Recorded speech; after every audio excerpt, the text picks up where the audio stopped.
Myself, Professor Vikrant Palat Shah. I welcome you all in the lecture of the taxation. नमस्कार विद्यार्थिनींनो, मी प्राध्यापक विक्रांत पालट शाह आपण सर्वांचे टॅक्सेशनच्या लेक्चरमध्ये स्वागत करतो.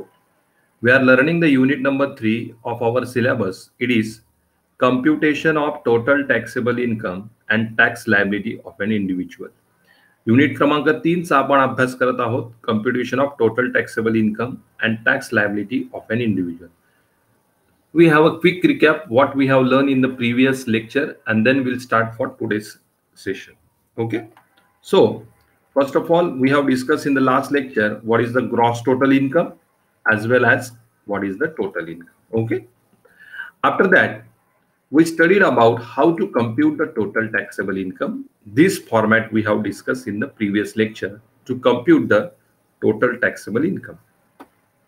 Thereafter we have studied the deductions. Those are deducted from the gross total income under section 80. In that, first of all, we have discussed the deductions under section 80C. Those are all general investment and the maximum limit of the section 80C is up to 1.5 lakh, that is 1,50,000. Under that, contribution to RPF and PPF is there. Then investment in LIC, NSC and other specific investment. Then housing loan principal amount. After that, tuition fees paid for the children, interest on national savings certificate. These are the certain investment. Those are deducted from the section 80C as well as fixed deposit with any banks more than 5 years. Okay. So all these are the deductions under section 80C. After that, we have studied about the section 80CCD. Under that, national pension system, any amount contributed towards this up to rupees 50,000 is allowed as the deduction. Then section 80D, that is related to the Mediclaim insurance premium. So section 80D, the deduction is available regarding the Mediclaim insurance premium. If the assessee is below 60 years of age at that time, up to rupees 25,000 available as deduction for the Mediclaim insurance premium. And suppose if assessee more than 60 years of age, means senior citizen, at that time the limit is up to rupees 50,000. Then the next section we have studied, section 80DDV. The diseases, those are the specified. For that, the deduction is allowable under this section. Suppose the assessee's age is less than 60 years, at that time up to rupees 40,000 is available as deduction as per this section. And if assessee's age more than 60 years, that is senior citizen, at that time the deduction limit is up to rupees 1 lakh. Then we have studied about the section 80E. The loan taken for the higher education, the interest paid on that loan, the amount of interest that is totally exempted, deducted as per the section 80E without any limitation. So it is about the section 80E. Then we have studied the next section, that is section 80G, that belongs to the donation. Donation made to the certain funds or to the charitable trust in money or in rupees, available as deduction under this section up to 50% or 100% as per the applicability. So any donation made to the National Defense Fund, 100% deduction. Prime Minister National Relief Fund, 100% deduction. Promotion for Family Planning Fund, 100% deduction. National Children's Fund, 100% deduction. Swachh Bharat Kosh, 100% deduction. Clean Ganga Fund, 100% deduction. National Fund for Communal Harmony, 100% deduction. Then University of National Eminence donation, 100% deduction. Donation to an approved charitable institution, 50% deduction. And if any donation is made in the kind, at that time it is not allowed as deduction as per the section 80G. So it is the section 80G we have studied. Then we studied about the section 80GG. Suppose the house rent allowance is not the part of the salary of the employee and they are paying the rent, at that time the deduction is available for the rent paid for the house that is taken on rent as per the section 80GG. The list of the Following three, the amount whichever is least, that amount is available as deduction. 2000 per month, or rent paid less 10% of adjusted gross total income, or 25% of adjusted gross total income. The amount which is minimum from these three, that is available as deduction. Then next section we have studied, section 80 TTA. Any interest is earned on saving account with bank, cooperative society, or post office for assessee less than 60 years of age up to rupees 10,000 is available as deduction as per the section 80 TTA.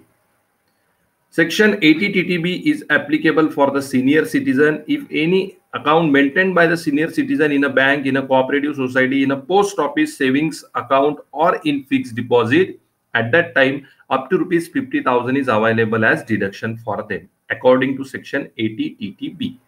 Then section 80 QQB. Okay, this section is allowed for the authors who are writing the books other than textbook. They are getting the royalty from that up to rupees 3 lakh is available as deduction as per the section 80 QQB. And the last section we have studied, it is the section 80U. It is applicable for the handicapped or blind or disabled person. The disability of the person is less than 80%, means normal disability. At that time, fixed amount of deduction rupees 75,000 is available. And if the disability is more than 80%, that is the severe disability, at that time fixed amount of deduction is available rupees 1.25 lakhs, that is 1,25,000. Okay, so up to here we have studied in the previous lecture. इथपर्यंतचे मुद्दे आपण गेल्या lecture मध्ये अभ्यासले होते. Understood everyone up to here? Any doubt, any difficulty? Okay, now today we are going to study again the most important point related to this unit, and it is income tax calculation. तर आपण पहिल्यांदा समजून घेतलं gross total income, त्यानंतर total income, त्यानंतर कशा प्रकारे हे इन्कम कॅल्क्युलेट करायचं आहे त्याचा फॉर्मॅट सुद्धा बघितला. त्यामध्ये डिडक्शन अंडर सेक्शन 80 आपल्याला वजा करायच्या असतात, त्या सुद्धा आपण बघितल्या. त्यानंतर सर्वात महत्वाचा मुद्दा आणि शेवटचा मुद्दा या कॅल्क्युलेशन मध्ये जो येत असतो तो आहे income tax calculation, calculation of income tax.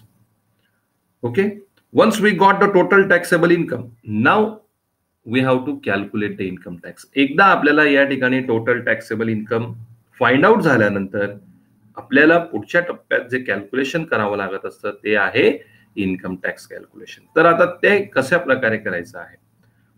In as per the income tax act 1961, there are the tax slabs, and according to the tax slabs we have to calculate the income tax.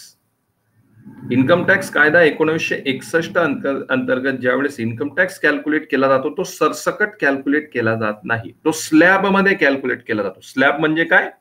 Compartment मध्ये एका टप्प्यानुसार तो calculate केला जात असतो. स्लॅबचा अर्थ होतो compartment wise और टप्प्यानुसार आपण तो इन्कम टॅक्स कॅल्क्युलेट करत असतो. आता इन्कम टॅक्स स्लॅब्स कुठले ते बघूयात आपण, and how to calculate income tax as per that. So income tax slabs. What is income tax slabs? Indian income tax levies a tax on individual taxpayers on the basis of a slab system. Slab system नुसार हा tax या ठिकाणी calculate केला जातो. Slab system means different tax rates are prescribe for different ranges of income. आता slab system म्हणजे काय? Different range of income म्हणजे ज्या इन्कमच्या रेंज असतील, वेगवेगळ्या रेंज, त्या रेंज प्रमाणे या ठिकाणी टॅक्स रेट्स आहेत. यालाच काय म्हटलं जात असतं? That is called as the slab system. म्हणजे एक फिक्स रेट नाही, ज्या रेंज मधील इन्कम असेल त्या रेंजसाठी प्रत्येक रेंजवर वेगवेगळा टॅक्स रेट ऍप्लिकेबल असतो. याला स्लॅब सिस्टम असं म्हटलं जातं. It means the tax rate keep increasing with a increase in the income of the tax pair. म्हणजे जसं टॅक्स पेयरचं इन्कम वाढत जाणार आहे त्या रेंजनुसार टॅक्सचा रेट सुद्धा हा इन्क्रीज होत जाणार आहे, वाढत जाणार आहे. This type of taxation enables progressive and fair tax system in the country. अशा प्रकारच्या टॅक्सेशन सिस्टम मुळे कंट्रीमध्ये प्रोग्रेसिव्ह आणि फेअर टॅक्स सिस्टम इम्प्लिमेंट करण्यात आलेली आहे. Okay, such income tax slabs tend to undergo a change during every budget. हे जे इन्कम टॅक्स स्लॅब आहेत ते प्रत्येक वर्षाच्या बजेटनुसार बदलत जात असतात. म्हणजे आपलं प्रत्येक वर्षाला बजेट घोषित होतं. ओके, रिसेंटली आपण मार्च महिन्यामध्ये बजेट हे बघितलेलं असेल, आपल्या अर्थमंत्र्यांनी घोषित केलेलं. तर बजेटच्या पूर्वी सगळ्यात महत्वाचा आणि जिव्हाळ्याचा विषय काय असतो? काय इन्कम टॅक्स मध्ये बदल होणार का नाही, कमी होणार की जास्त होणार, या चर्चा आपण ऐकत असतात बजेटच्या पूर्वी न्यूजपेपर्सद्वारे किंवा टेलिव्हिजन्सवर. ओके, तर अशा प्रकारे प्रत्येक बजेटमध्ये हा इन्कम टॅक्सचा जो स्लॅब आहे तो बदलत जात असतो. These slab rates are different for different categories of tax payer. वेगवेगळ्या टॅक्स पेअरसाठी हे टॅक्स स्लॅब जे असतात ते डिफरंट असतात. ओके, वेगवेगळे असतात. Income tax has classified 3 categories of individual tax pairs such as. Income tax नुसार टॅक्स पेअरच्या 3 कॅटेगरी करण्यात आलेल्या आहेत. ते कुठल्या? Number 1, individuals age less than 60 years including residents and non-resident. 60 वर्षापेक्षा कमी वयाची लोक. नंबर 1 पहिली कॅटेगरी कुठली? Individual less than 60 years. मग त्यामध्ये रेसिडेंट आणि नॉन रेसिडेंट ऑफ इंडिया या दोघांचा समावेश होतो. Then resident senior citizen 60 to 80 years of age. पुढची जी कॅटेगरी आहे ती आहे सिनियर सिटीजन. यामध्ये फक्त रेसिडेंट सिनियर सिटीजनचा समावेश होतो, यामध्ये नॉन रेसिडेंटचा समावेश नाही. आणि त्यांचं वय काय असतं? सिनियर सिटीजनचं 60 वर्ष परंतु 80 वर्षापेक्षा कमी, म्हणजे 60 ते 80 या वयोगटातील सर्व senior citizens. And last category resident super senior citizen. तिसरी जी कॅटेगरी आहे ती आहे सुपर सिनियर सिटीजन एज्ड मोर दॅन 80 इयर्स. 80 वर्षापेक्षा जास्त वयाची लोक. ओके, तर अशा प्रकारे या ठिकाणी 3 कॅटेगरीज आहेत. प्रत्येकाने व्यवस्थित लक्षात ठेवा. While we are going to calculate the tax at that time, these are most important. First of all individual less than 60 years of age, senior citizens 60 to 80 years of age, and super senior citizens more than 80 years of age. Individuals म्हणजे 60 वर्षापेक्षा कमी असणारा वयोगट.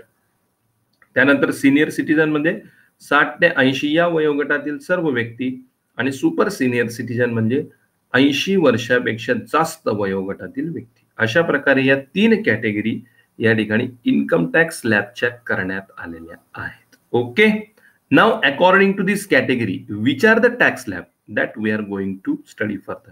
आता या प्रत्येक कॅटेगरीनुसार tax slabs काय आहे हे आपण या ठिकाणी समजून घेऊयात. So first of all, income tax slab and tax rate for the financial year 2021 assessment year 2021-22. आता आपले इन्कम टॅक्स स्लॅब रेट कुठले असतील?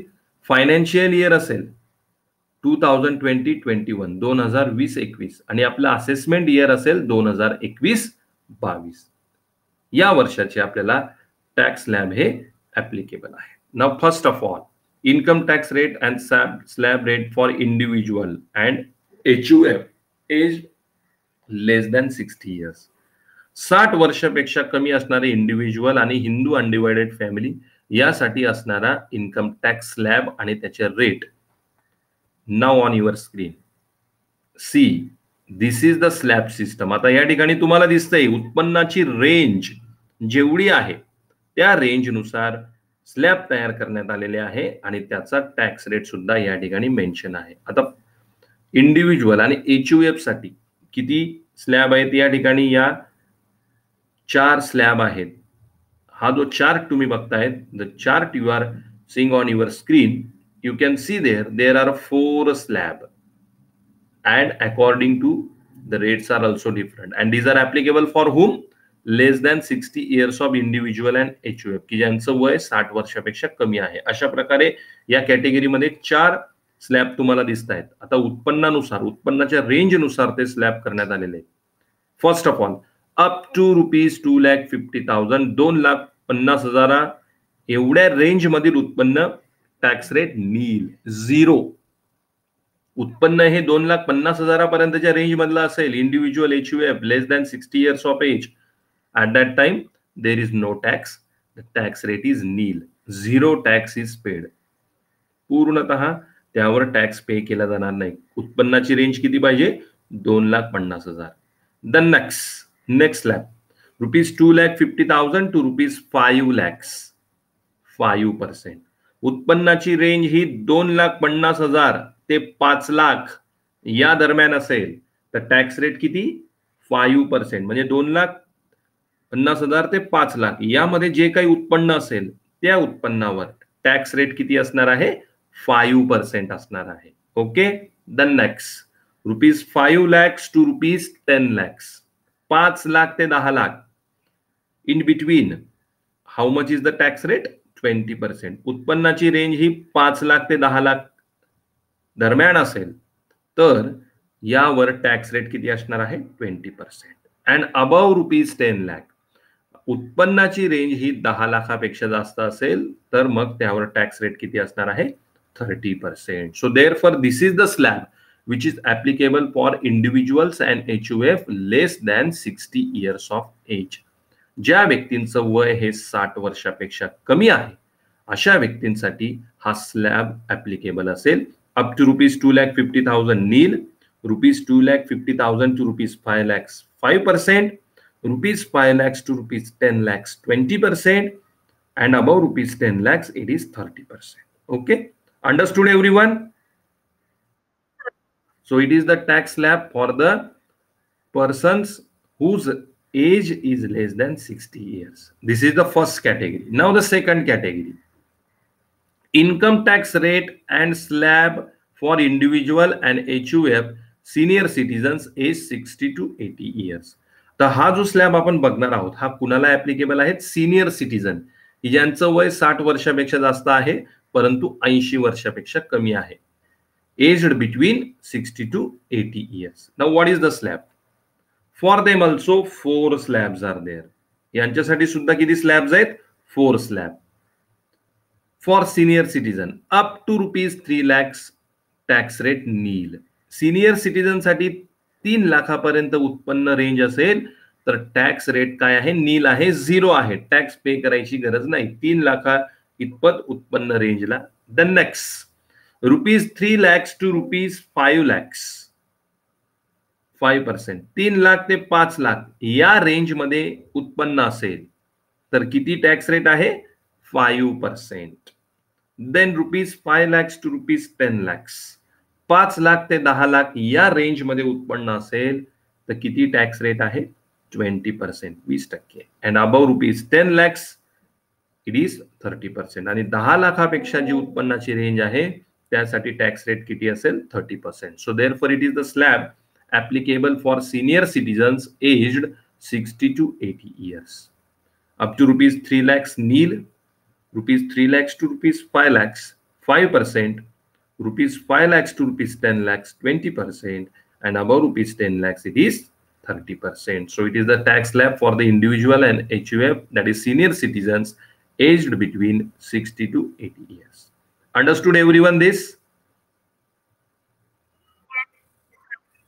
Okay, and now we are going to see the last category of the slab, and it is income tax rate and slab for individual and HUF super senior citizens means aged above 80 years. ज्यांचं वय 80 वर्षापेक्षा जास्त आहे म्हणजे त्यांना काय संबोधलं जातं? Super senior citizen. For them the income tax slab rate now we are going to discuss here. For them, the slab is as per the 3 categories only. फक्त 3 स्लॅब त्यांच्यासाठी आहेत. In the previous 2, there were 4 slabs. Here, only 3 slabs for the super senior citizen. Up to ₹5,00,000 नील. 5,00,000 इतपत उत्पन्नाची range असेल तर tax rate हा नील असेल, 0. Okay. ₹5,00,000 to ₹10,00,000 20%. 5,00,000 ते 10,00,000 या दरम्यान उत्पन्न रेंज असेल तर 20%. And above ₹10,00,000 it is 30%. आणि 10,00,000 वरची उत्पन्नाची रेंज असेल तर टॅक्स रेट हा 30% असणार आहे. So it is the super senior citizens tax slab. Up to ₹5,00,000 nil, rupees 5 lakhs to rupees 10 lakhs 20%, and above rupees 10 lakhs it is 30%. Okay, understood everyone this? So in this way we have seen these 3 tax slabs. अशा प्रकारे आपण 3 tax slab बघितले. एकदा परत थोडक्यात revise करूयात. Age less than 60 years individual, 60 वर्षापेक्षा कमी असेल तर up to rupees 2,50,000 nil, then rupees 2,50,000 to rupees 5 lakhs 5%, rupees 5 lakhs to 10 lakhs 20%, and above rupees 10 lakhs it is 30%. Then senior citizen 60 to 80 years of age, up to rupees 3 lakhs nil, rupees 3 lakhs to 5 lakhs 5%, rupees 5 lakhs to 10 lakhs 20%, and above rupees 10 lakhs it is 30%. And last one, super senior citizen above 80 years of age, up to rupees 5 lakhs nil, rupees 5 lakhs to 10 lakhs 20%, and above rupees 10 lakhs it is 30%. So in this way these are the tax slabs as per these 3 categories. अशा प्रकारे या 3 categories प्रमाणे हे tax slab आहेत. Now once we determine the tax as per the applicable tax slab, तर जो tax slab applicable असेल category प्रमाणे यानुसार आपण पहिल्यांदा या ठिकाणी टॅक्स अमाउंट कॅल्क्युलेट करू, इन्कम टॅक्सची अमाउंट कॅल्क्युलेट करू, अँड देन फर्दर. आणि मग पुढे काय करायचं आपल्याला, calculation of income tax liability. आता कसं इन्कम टॅक्स किंवा टॅक्स लायबिलिटी आपण कशा प्रकारे कॅल्क्युलेट करणार. Calculate step number 1, calculate income tax as per applicable income tax slab. आता आपण जे 3 स्लॅब बघितले, the 3 slab we have discuss. As per that, whichever the tax slab is applicable, first of all calculate income tax as per that. या 3 slab अंतर्गत जो slab या ठिकाणी applicable असेल त्या स्लॅब नुसार पहिल्यांदा आपण काय करायचं, इन्कम टॅक्स कॅल्क्युलेट करायचा. That is step number 1. Then step number 2, less rebate under section 87A of rupees 12,500. त्यानंतर काय करायचंय, जो इन्कम टॅक्स आपण कॅल्क्युलेट केलेला आहे त्यामधनं रिबेट वजा करायचा आहे. रिबेट हा कुठल्या सेक्शन अंतर्गत मिळत असतो, under section 87A. Kindly remember, सर्व पॉइंट व्यवस्थित लक्षात ठेवा, कारण की ज्या वेळेस आपण प्रॉब्लेम सॉल्व्ह करू त्यावेळेस आपल्याला हे सर्व मुद्दे अत्यंत इम्पॉर्टंट आहे. लेस जो आपण इन्कम टॅक्स कॅल्क्युलेट केला त्यामधनं काय लेस करायचा आहे, रिबेट अंडर सेक्शन 87A. आणि किती असेल तो rebate, 12,500. But most important, when this rebate is deducted, केव्हा डिडक्ट केला जाईल हा rebate, if total taxable income is less than 5 lakhs. जे आपण टोटल टॅक्सेबल इन्कम असेसीचं कॅल्क्युलेट केलेलं आहे ते इन्कम जर 5 लाख किंवा त्यापेक्षा कमी असेल तरच हा रिबेट वजा होणार आहे. If this total taxable income is more than 5 lakhs, at that time rebate is not applicable.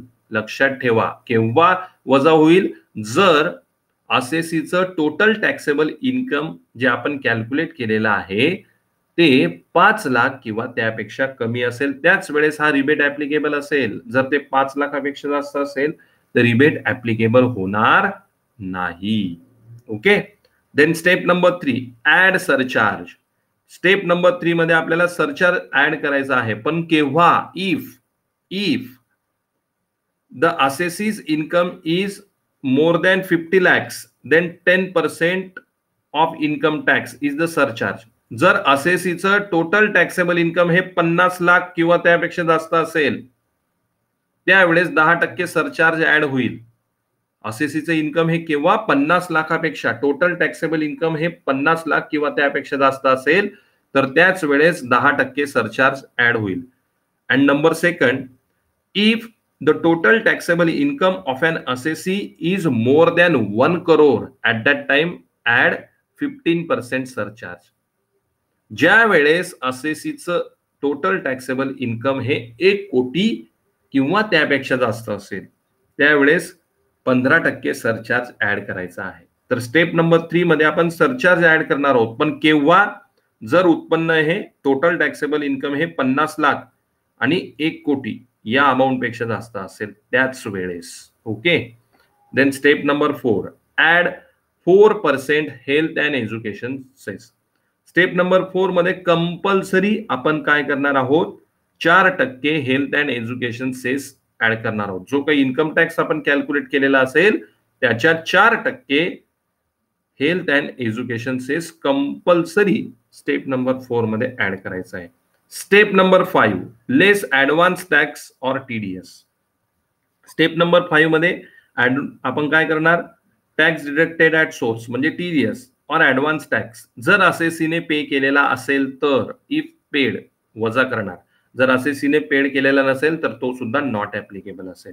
And then we can get the final tax liability after that. आणि मग या स्टेप सर्व परफॉर्म केल्यानंतर आपल्याला त्या ठिकाणी final tax liability find out होणार आहे.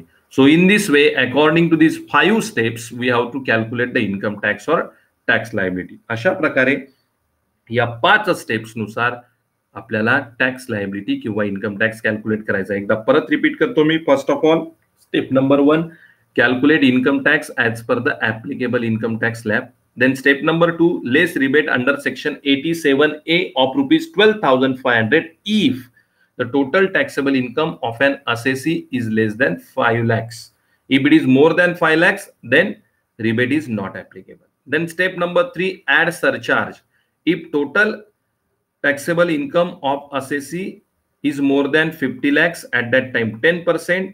If total taxable income of an assessee is 1 crore or more than of that, at that time it is 15%. Okay. आणि जर उत्पन्न 50 लाख किंवा 1 कोटीपेक्षा कमी असेल तर मात्र सरचार्ज सुद्धा नॉट ऍप्लिकेबल असेल. And then step number 4 compulsory add 4% health and education cess. 4% health and education cess add करायचा. Less step number 5 less advance tax और टीडीएस इफ पेड. जर असेसीने ऍडव्हान्स टॅक्स किंवा टीडीएस पे केलेला असेल तर तो वजा करायचा, नसेल तर not applicable. And then after performing all this 5 steps we can get our tax liability. आणि मग या 5 स्टेप परफॉर्म केल्यानंतर टॅक्स लायबिलिटीची अमाऊंट आपल्याला या ठिकाणी फाइंड आउट होणार आहे. Now understood everyone? समजलंय प्रत्येकाला? Okay. To understand in a better way how to compute the income tax or tax liability, we are going to solve a very small example. अजून चांगल्या प्रकारे हा मुद्दा समजून घेण्यासाठी म्हणजे कशा प्रकारे इन्कम टॅक्स किंवा टॅक्स लायबिलिटी कॅल्क्युलेट करायचा आहे, एक स्मॉल एक्झाम्पल आपण या ठिकाणी सॉल्व्ह करूयात. Okay. See calculate tax liability of mister Narendra below 60 years of age for the assessment year 2021-22.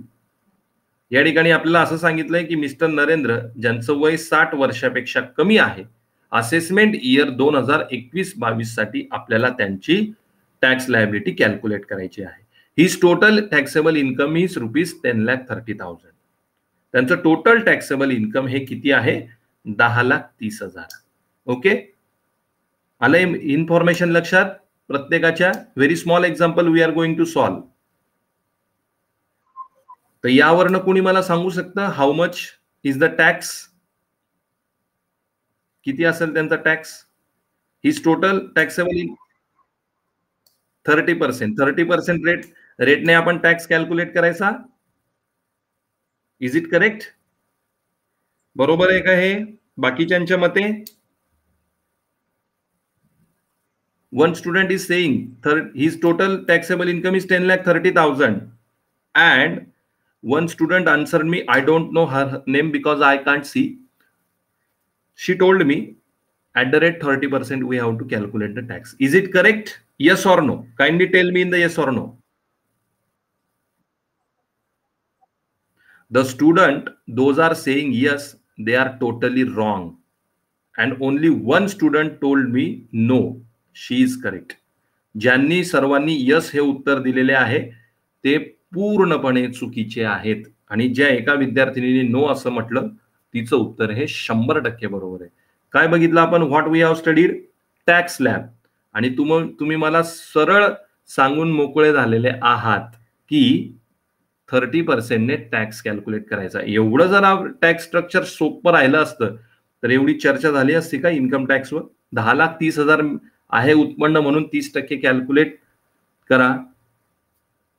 मग टॅक्स स्लॅबचा अर्थ काय? मी जरी टॅक्स स्लॅबची डेफिनेशन तुम्हाला मुद्दामून स्लाइडवर दाखवली. Tax slab means white compartment wise. मी पहिला शब्द काय वापरला? Compartment wise. म्हणजे उत्पन्नाचे कंपार्टमेंट करायचे, उत्पन्नाचे रेंज तुम्हाला त्या ठिकाणी मी दाखवल्यात आणि प्रत्येक रेंज वाईज या ठिकाणी टॅक्स स्लॅब हा कॅल्क्युलेट करायचा आहे इन्कम टॅक्स. आता या ठिकाणी ओके, प्रत्येक वर्षी हे होत असतं, कारण की प्रत्येक वर्षी काय वाटतं विद्यार्थिनींना की एक जी फिगर दिलेली आहे ती ज्या कॅटेगरीत बसेल, ज्या रेंजमध्ये बसेल आणि त्या रेंजसाठी जो काही रेट ऑफ द टॅक्स असेल तो डायरेक्ट त्या ठिकाणी ऍप्लिकेबल करायचा आणि त्या ठिकाणी इन्कम टॅक्स कॅल्क्युलेट करायचा, असं नाही. त्यामुळे मुद्दामून मी हा प्रश्न विचारला. कुणीही त्यामध्ये असं काही मानून घेऊ नका. प्रत्येक वर्षी हे होतं आणि why? Because this is the new for you, कारण की हा सब्जेक्ट तुम्हाला नवीन आहे. But don't worry, now we discuss. त्यामुळेच हे एक्झाम्पल तुमच्या समोर मी दाखवतोय. आता आपण डिस्कस करूयात. 60 इयर्स ऑफ एज, त्यांचं वय काय आहे? 60, बिलो 60 इयर्स ऑफ एज, 60 वर्षापेक्षा कमी. So which tax slab is applicable for them? आता 3 कॅटेगरी बघितल्या आपण. पहिली कॅटेगरी, दुसरी कॅटेगरी की तिसरी कॅटेगरी, तेवढं सांगा आता आणि मग आपण पुढचं डिस्कशन करूया. First category. Very good, that is very good. आता फर्स्ट कॅटेगरीचा स्लॅब कुठला होता? हा बघा, this is the slab. Income tax rate and slab individual and HUF age less than 60 years of age.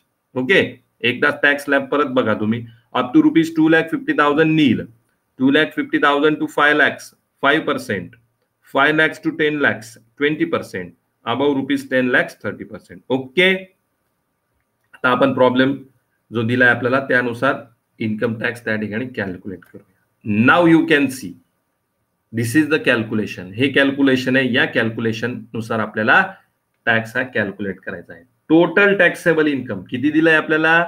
₹10,30,000. Okay, ₹10,30,000. So tax liability before rebate. आता rebate पूर्वीची tax liability tax slab नुसार आपण calculate करूया. हा आपला टॅक्स स्लॅब आहे. एकदा परत दाखवतो. 2,50,000 up to ₹2,50,000 nil, 2,50,000 to 5 lakhs 5%, 5 lakhs to ₹10 lakhs 20%, and above ₹10 lakhs 30%. या स्लॅब नुसार आपण 10,30,000 वर टॅक्स हा कॅल्क्युलेट करूया. टोटल टॅक्सेबल इन्कम आहे 10,30,000. So first step, first slab जे आपल्याला दिलेलं आहे, टोटल स्ट्रक्चर, हे स्ट्रक्चर, त्यामध्ये पहिला स्लॅब काय आहे? अप टू ₹2,50,000 नील, म्हणजे 10,30,000 जे टोटल इन्कम असेल त्या इन्कम मधून अप टू ₹2,50,000 म्हणजे 2,50,000 एवढं जे इन्कम आहे 10,30,000 पैकी, त्यावर इन्कम टॅक्स काय असणार आहे? नील. म्हणजे काय करायचंय? या इन्कमची आपण या स्लॅब मध्ये विभागणी करायची आहे. कंपार्टमेंट वाईज विभागणी करायची आपल्याला या ठिकाणी. सो 2,50,000 नील. सी 10,30,000 आपण टॅक्स कॅल्क्युलेट करतो. या 10,30,000 मध्ये जे 2,50,000 एवढं उत्पन्न आहे पहिल्या रेंज मध्ये येणार, ते त्या उत्पन्नावरचा टॅक्स रेट काय आहे? नील. त्यामुळे त्यावर टॅक्स किती झाला? 0, नील. अंडरस्टूड? समजलं का? ओके. Now second. आता सेकंड कंपार्टमेंट काय आपल्याला या ठिकाणी? ₹2,50,000 to ₹5 lakhs, म्हणजे from 2,50,000 to ₹5 lakhs. How much? 5%. 2,50,000 पासून ते 5 लाखापर्यंत किती? 5%. आता 2,50,000 ते 5 लाख या रेंजमध्ये किती उत्पन्न येणार? 2,50,000 to 5 lakhs. How much income will cover? 2,50,000. 2,50,000 ते 5 लाखादरम्यान किती उत्पन्न आहे? 2,50,000. राईट? 2,50,000 पासून सुरू करा मोजायला आणि 5 लाखावर एंड करा. किती अमाऊंट कॅल्क्युलेट होणार तुमची? 2,50,000. 2,50,000 या दोघां दरम्यानचं अंतर किती आहे? 2,50,000 ते 5 लाखादरम्यानचं अंतर ते आहे 2,50,000. Okay. So therefore from ₹2,50,000 to ₹5 lakh at the rate 5%, म्हणजे किती उत्पन्न यामध्ये आलं? It is 2,50,000. So on ₹2,50,000 at the rate 5%, 2,50,000 वर किती टक्के? 5%. How much? 12,500. 12,500. Understood everyone? Okay. Now third compartment. तिसरं कंपार्टमेंट काय? ₹5 lakhs to ₹10 lakh, म्हणजे 5 लाखापासून ते 10 लाखापर्यंत. Rate of the tax 20%. आता 5 लाखापासून ते 10 लाखापर्यंत किती उत्पन्न समाविष्ट होईल यामध्ये? How much income is there? Very good, very good. It is ₹5 lakhs. एकदम बरोबर. नाव ₹5 lakhs to ₹10 lakhs. How much income is cover? 5 lakhs. So on ₹5 lakhs at the rate 20%. त्यामुळे 5 लाखावर 20%. How much? 1 lakh. ओके. तर या ठिकाणी एकूण किती उत्पन्न असेस केलं आपण? आतापर्यंत आपण पहिल्या टप्प्यामध्ये 2,50,000 म्हणजे 2,50,000. दुसऱ्या टप्प्यामध्ये सुद्धा 2,50,000 म्हणजे 2,50,000. आणि तिसऱ्या टप्प्यामध्ये किती? 5 lakhs म्हणजे 2,50,000 अधिक 2,50,000 अधिक 5 लाख. How much? 10 lakhs. म्हणजे आतापर्यंत आपण किती उत्पन्न असेस केलेलं आहे? 10 lakhs. 10,30,000पैकी 10 लाखावर आपण टॅक्स कॅल्क्युलेट केलेला आहे. And now the last compartment, शेवटचे कंपार्टमेंट काय सांगतं आपल्याला? Above ₹10 lakh. आणि मग 10 लाखाच्या वर जे काही उत्पन्न असेल त्यावर किती टॅक्स कॅल्क्युलेट करायचा आहे आपल्याला? 30%, 30%. मग आता सांगा 10,30,000पैकी above ₹10 lakh. How much is left? किती शिल्लक राहिलेत? ₹30,000. So therefore, on ₹30,000 at the rate 30%. त्यामुळे 30,000वर 30%. How much is there? 9,000. Okay. Understood? समजलंय प्रत्येकाला? सो इन दिस वे तुम्ही सुरुवातीला काय आन्सर दिलं? 10,30,000 तुम्ही बघितलं इथे. You have seen 10,30,000 and you directly told me at the rate 30%. So at that time you were wrong. त्यावेळेस तुम्ही चुकीचे होतात. पण या ठिकाणी जो टॅक्स स्लॅब आपण बघितला त्या टॅक्स स्लॅब नुसार आपण हे जे 10,30,000चं उत्पन्न आहे प्रत्येक कंपार्टमेंट वाईज आपण त्याची विभागणी केली आणि त्या कंपार्टमेंट नुसार त्या स्लॅब नुसार आपण त्या ठिकाणी टॅक्स रेट कॅल्क्युलेट केला. Understood everyone? Okay. Now take down the total of this. So nil plus 12,500 plus 1 lakh plus 9,000. How much is the total? 1,21,500. किती मिळाली आपल्याला total? 1,21,500. Okay. So this is the first step. ही फक्त पहिली step झाली. Calculate income tax as per applicable income tax slab. जो income tax slab आपल्याला applicable होता त्यानुसार आपण पहिल्या स्टेपमध्ये इन्कम टॅक्स कॅल्क्युलेट केलेला आहे. राईट. सेकंड स्टेप काय सांगते आपल्याला? Less rebate under section 87A of ₹12,500. काय करायचं आहे आपल्याला? अंडर सेक्शन 87A चा जो रिबेट आहे ₹12,500 तो आपल्याला वजा करायचा आहे. बट केव्हा? Total taxable income is less than 5 lakhs. 5 लाखापेक्षा ते टोटल टॅक्सेबल इन्कम हे कमी असेल तर.